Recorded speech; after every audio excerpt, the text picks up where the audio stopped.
Bonjour, bienvenue dans cette nouvelle vidéo. Je vais reprendre le rythme des vidéos, ne vous inquiétez pas.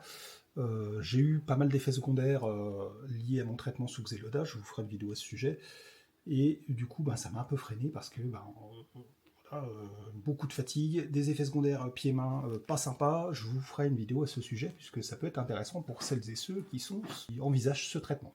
Aujourd'hui, je vous propose de parler d'un complément alimentaire qui est très utilisé dans le milieu de la musculation, du crossfit, du sprint, tous les sports un peu explosifs, le rugby notamment, la créatine.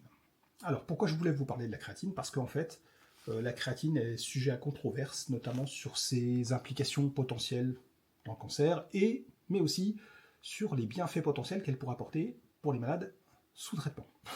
Vous allez voir, c'est un peu la fête du slip, donc je me suis basé sur 8 études différentes, dont j'ai agrégé les données, et je vais essayer de vous parler un petit peu de tout ça. Alors, d'abord, qu'est-ce que c'est que la créatine? C'est une substance qui est naturellement présente dans le corps, qui est présente notamment dans les muscles. On la trouve aussi, bien évidemment, dans certains aliments, la viande et le poisson, puisque c'est présent dans les muscles, forcément. C'est une substance qui a été découverte au début du 19e siècle, et ses fonctions ont fait l'objet de nombreuses études de la part des biochimistes et des physiologistes.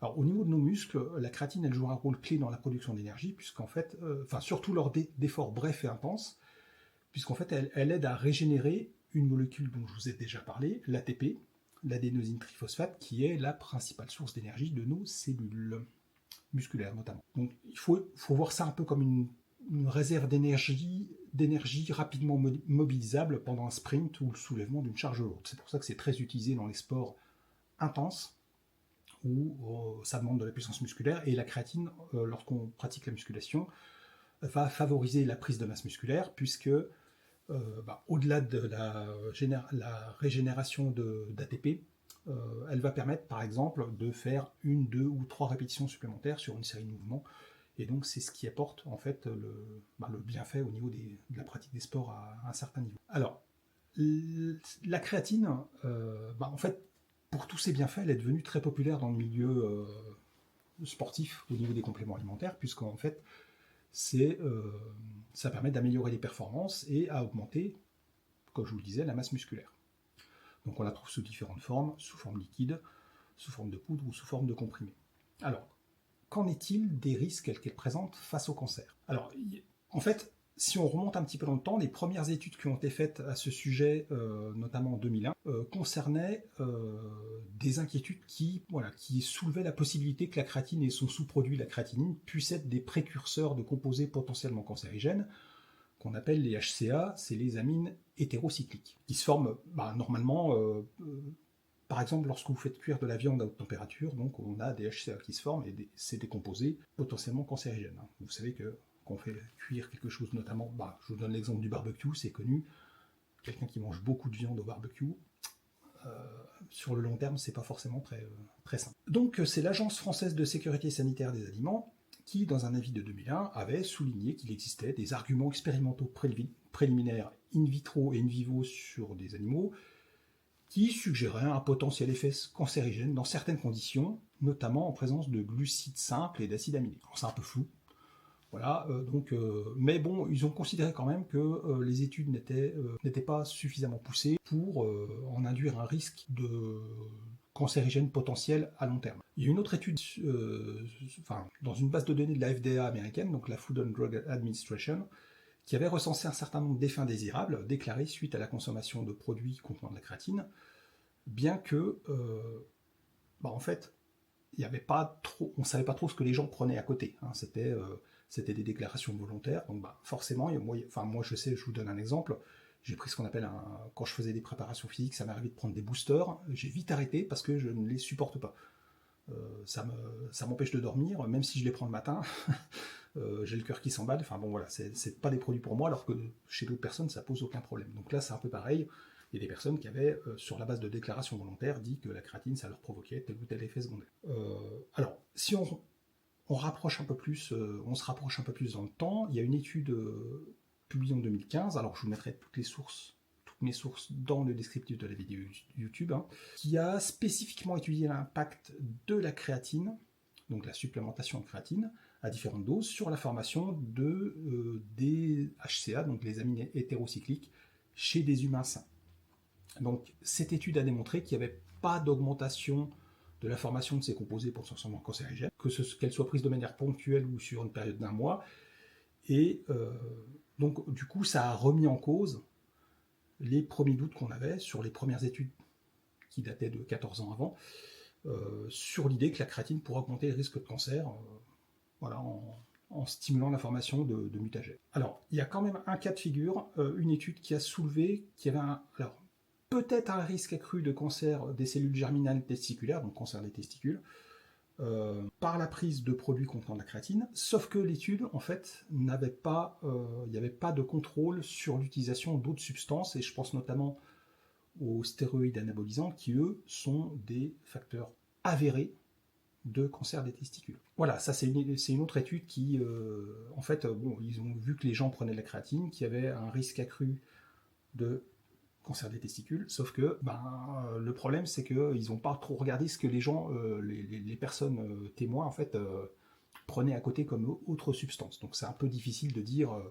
d'établir un lien de causalité. Alors, pour conclure, en fait les données qui disent qu'il y aurait un lien direct entre la consommation de créatine et un risque accru de cancer voilà, c'est un peu touchy parce que en fait il y a beaucoup de choses assez contradictoires et les études les plus récentes démontrent en fait qu'il n'y a pas de risque potentiel tant qu'on respecte des doses normales de créatine. Donc pour information, ça peut être jusqu'à 5 à 6 grammes par jour, hein.